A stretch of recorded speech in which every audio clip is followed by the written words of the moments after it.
Maybe let's move on to Nigeria.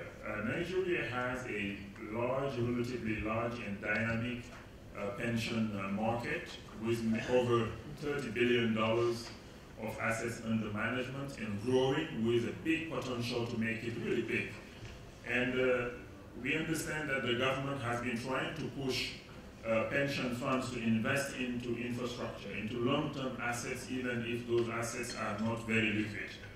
What are the dynamics in Nigeria, and where do you stand in convincing the pension fund administrators to invest into infrastructure assets, directly or via private equity funds focused on infrastructure?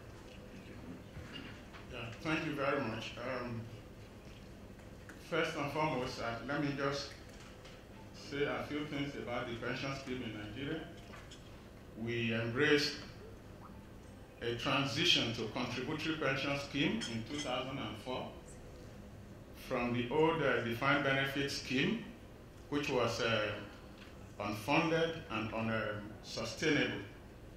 And just like you said, the fund has accumulated assets to the tune of between 25 to 40 billion dollars.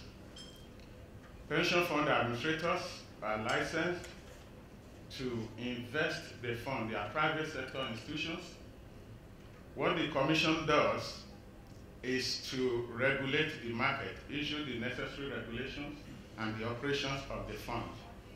So before now, emphasis has been on the basic asset classes available in the marketplace, equities, bonds, and others. But just like you said, emphasis is now being shifted towards investment in infrastructure. However, we need to mention that pension funds are not allowed to invest in the developmental process or stage of projects. I'm sure you know the issue there, the risk, transparency, and others. They are challenges. Also, pension funds are not allowed to invest directly.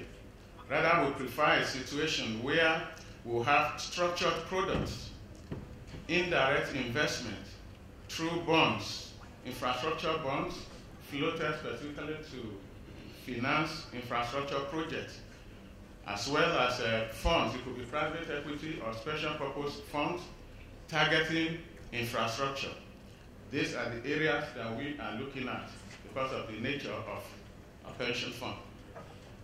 And let's say to just follow up on the infrastructure bonds. Many people talk a lot about infrastructure bonds. In the case of Nigeria, does the bond need to be, let's say, rated? What kind of credit rating do you need to have? Because if it is just backed by the cash flow of the project, will it have enough credit rating for you to invest? The regulations require that any infrastructure bond, or bonds generally, into which as a pension fund will invest, must be rated by rating agencies recognized by the Securities and Exchange Commission. We prescribe the minimum of A rating anyway.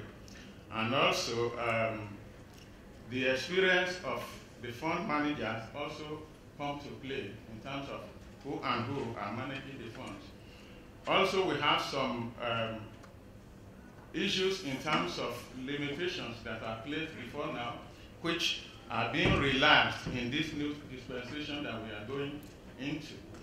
Take, for instance, an infrastructure fund that is floated. There are issues with respect to multi-country funds.